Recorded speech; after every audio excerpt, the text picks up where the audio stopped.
तरह से I love Mohammad के नाम पर लोगों को भड़काया गया, उनके साइड इफेक्ट दिखने लगे हैं। आई लव मोहम्मद कैंपेन के नाम पर भड़काऊ बयानों ने आखिरकार बवाल करवा दिया। बरेली में जुमे की नमाज के बाद सड़कों पर उतरी भीड़ ने पुलिस को टारगेट करते हुए पत्थरबाजी की, जिसके बाद नौबत लाठीचार्ज तक पहुंच गई। आखिर इस बवाल की पूरी कहानी क्या है, ग्राउंड रिपोर्ट देखिए।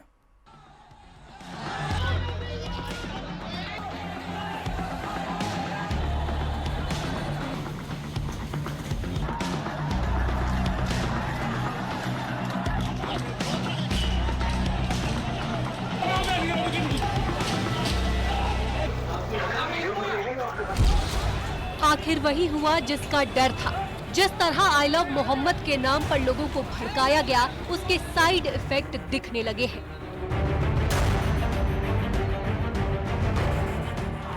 बरेली की ये तस्वीरें इनकी गवाही है कि कैसे लोगों को भड़काया जा रहा है। प्रशासन ने कोई बदतमीजी नहीं करी, किसी चीज़ की कोई खुराफात नहीं करने दी, ठीक है। लेकिन अचानक से ऐसा कैसे हो गया कि प्रशासन को लाठीचार्ज करना पड़ी मजबूरी में। तो यानी किसी ने खुराफात जो बीच में मौजूद था हम लोगों के, यानी उसने कुछ ना कुछ ऐसी हरकत करी जो प्रशासन को नागवार हुई और उसने लाठीचार्ज मजबूरी में करी। दरअसल बरेली में आई लव मोहम्मद को लेकर बवाल हो गया। प्रदर्शनकारी आई लव मोहम्मद पोस्टर विवाद को लेकर सड़क पर आए, नारेबाजी करने लगे। इस दौरान पुलिस पर पत्थर भी फेंके गए, जिसके बाद पुलिस को उपद्रवियों पर लाठी चार्ज करना पड़ गया। दरअसल मौलाना तौकीर रजा ने प्रदर्शन ऐलान किया था। पुलिस ने काफी समझाने बुझाने की कोशिश की, लेकिन प्रदर्शनकारी भीड़ नहीं मानी और वह बैरिकेड तोड़ते हुए आगे बढ़ने की कोशिश करने लगी। फिलहाल आरोपियों की पहचान की जा रही है और फुल एक्शन की तैयारी है। शांति भंग करने वालों को बख्शा नहीं जाएगा। फिलहाल स्थिति सामान्य है और जो भी अराजक तत्व हैं जिन्होंने किसी भी तरह की बदमाशी की है, उनको उस चीज़ की सजा भी मिलेगी और कुछ ऐसे लोगों को उठा के यहाँ से थाने भेजा गया है। क्या लगा करने की कोशिश की गई, कानून व्यवस्था को जिस तरीके से हाथ में लेने की कोशिश की गई? कई जगह पे इस तरीके से क्राउड में गैदर हुए हैं लोग और हर जगह पुलिस ने एक्शन किया और अभी क्राउड पूरा डिस्पर्स हो चुका है।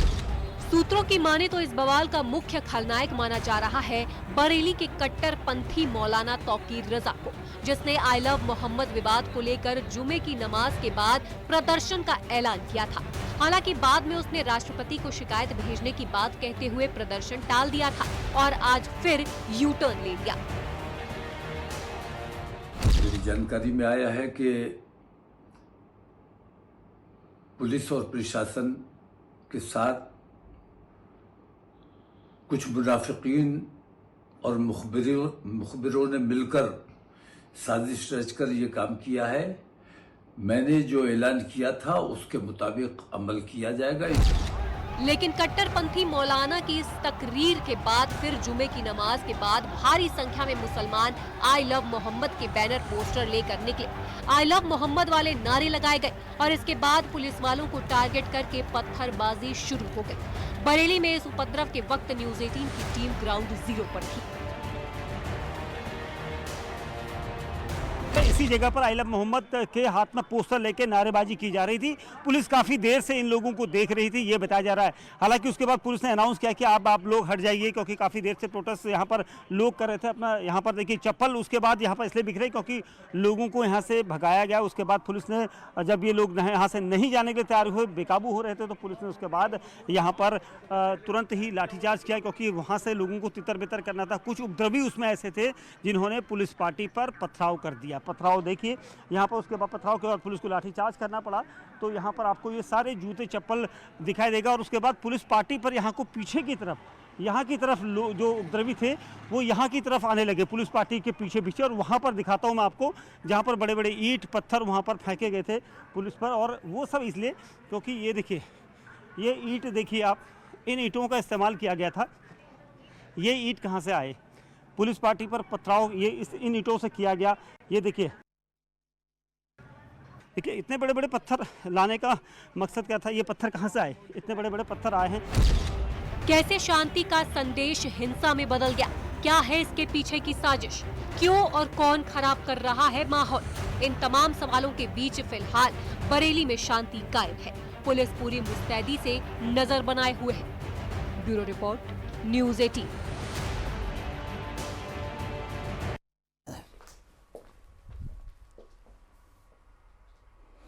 तो वहीं महाराष्ट्र के बीड जिले में आई लव मोहम्मद कार्यक्रम में मौलाना ने सीएम योगी को धमकी दी। सीएम योगी के खिलाफ इस नफरती मौलाना का वीडियो वायरल होने के बाद पुलिस हरकत में आई। महाराष्ट्र पुलिस ने अशफाक निसार शेख और रफीक तंबोली के खिलाफ एफआईआर दर्ज कर ली है।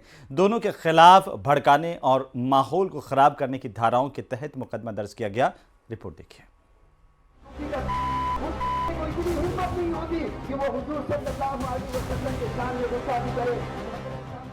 कानपुर में उपद्रवियों पर एक्शन का साइड इफेक्ट महाराष्ट्र के बीड़ में भी देखने को मिला। महाराष्ट्र के बीड़ जिले में एक मौलवी ने भरे जलसे में यूपी के सीएम योगी आदित्यनाथ को लेकर धमकी दी। बीड़ जिले के मजल गांव इलाके में आई लव मोहम्मद कार्यक्रम आयोजित किया गया था, जिसमें मौलवी ने मंच पर खड़े होकर सैकड़ों लोगों के सामने ये जिहादी बोल बोले। कोई इतनी हिम्मत नहीं होती कि वो हुजूर सल्लल्लाहु अलैहि वसल्लम के शान में गुस्ताखी करे।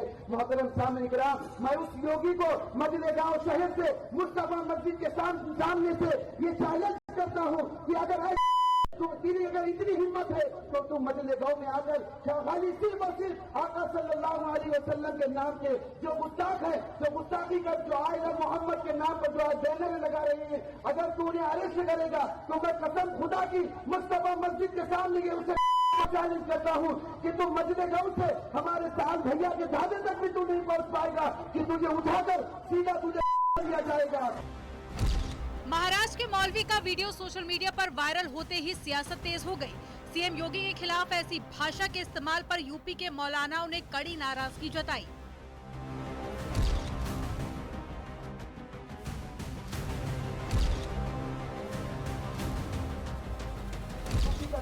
वहीं पुलिस का कहना है कि ये वीडियो की जांच की जाएगी, जिसके बाद में एफआईआर कर लीगल एक्शन भी लिया जाएगा। Bureau report, news 18। तो बिहार में न्याय यात्रा पर निकले असदुद्दीन ओवैसी का महागठबंधन से भाव नहीं मिलने का दर्द भरे मंच से छलक गया। उन्होंने भरे मंच से तेजस्वी को चुनौती दे डाली, जिससे बिहार की सियासत गर्मा गई है। रिपोर्ट देखिए। गद्दारी करने वालों, तुम भी मरोगे, मैं भी मरूंगा। बिहार में जैसे जैसे चुनाव का समय नजदीक आता जा रहा है, वैसे वैसे बयानों के तीर भी तीखे होते जा रहे हैं। सीमांचल में न्याय यात्रा पर निकले एआईएमआईएम प्रमुख असदुद्दीन ओवैसी का अररिया में महागठबंधन में शामिल नहीं होने का दर्द छलका, तो लगे हाथ एसपी यादव पर पार्टी तोड़ने का भी आरोप लगा दिया। अरे मेरे भाई, अख्तरुल ईमान ने एक खत लालू प्रसाद यादव साहब को लिखा, एक खत उनके बेटे तेजस्वी को लिखा और लिख कर दिया कि अगर हम बीजेपी को और नीतीश को बिहार में रोकना चाहते हैं तो आओ हम तुमको पेशकश करते हैं कि तुम हमको 6 सीट दे दो। ओवैसी इस दौरान एसपी पर तीखा हमला करते दिखे और दोस्ती का हाथ बढ़ाने को उन्होंने कमजोरी नहीं समझने की सलाह दे डाली। मगर हमारी इस दोस्ती की पेशकश को अगर कोई कमजोरी समझता है तो खबरदार, ये हाथ मंजलिस के बड़े दराज हैं जो दोस्ती के लिए भी आते हैं और तुम्हारे गिरेबान के तार से खेलने के लिए भी तैयार हैं। ओवैसी का महागठबंधन में शामिल नहीं करने का दर्द छलका तो कांग्रेस ने जवाब देते हुए दो टूक कह दिया कि जबरदस्ती किसी से निकाह नहीं कर लीजिएगा ना। देखिए, ओवैसी जी ने किसकी तरफ दोस्ती का हाथ बढ़ाया, किसने उनका हाथ नहीं थामा, ये तो बेहतर ओवैसी जी ही जानते हैं। अब जबरदस्ती निकाह नहीं ना कर लीजिएगा जी, आपसे हम दोस्ती करना चाहेंगे तभी ना दोस्ती कीजिएगा। जबरदस्ती दोस्ती कर लीजिएगा, जबरदस्ती किसी गठबंधन में आ जाइएगा। कई सारी वैचारिक बातें होती है राजनीति में सैद्धांतिक बातें होती हैं राजनीति में, सब पर सहमति हो, तालमेल हो, तभी ना कोई गठबंधन। ओवैसी ने महागठबंधन में शामिल नहीं होने का दुख जताया तो लगे हाथ बीजेपी ने कह दिया कि सीमांचल के अल्पसंख्यक वोटर्स एनडीए के साथ हैं, इसलिए ओवैसी की छटपटाहट है। उन्हें मालूम होना चाहिए कि सीमांचल के मुस्लिम वोटर एनडीए के साथ मजबूती से जुड़ गए। ओवैसी साहब की छटपटाहट इसी को लेकर है और बिहार के सिर्फ सीमांचल वाले जिलों में अपना ध्यान लगा रहे हैं। वहीं जेडीयू ने भी ओवैसी पर वार करते हुए कह दिया कि ओवैसी सीमांचल में अल्पसंख्यकों को ठगने की कोशिश कर रहे हैं कि बिहार के अल्पसंख्यकों को अब कोई नहीं ठग सकता। आदरणीय नीतीश कुमार जी का मॉडल न्याय के साथ विकास का है, सबका साथ और सबका विकास का है। दरअसल ओवैसी का फोकस पूरी तरह सीमांचल में है, जहां मुस्लिम वोटरों की आबादी अच्छी खासी है। यही वजह है कि वो सीमांचल में न्याय यात्रा कर रहे हैं, ताकि 2020 में मिली जीत को दोहराई जा सके। हालांकि उनको कितनी कामयाबी मिलेगी ये तो नतीजे के बाद ही पता चलेगा। न्यूज़ 18 के लिए किशनगंज से आशीष सिन्हा, अररिया से सतीश कुमार मिश्रा और पटना से रजनीश कुमार की रिपोर्ट।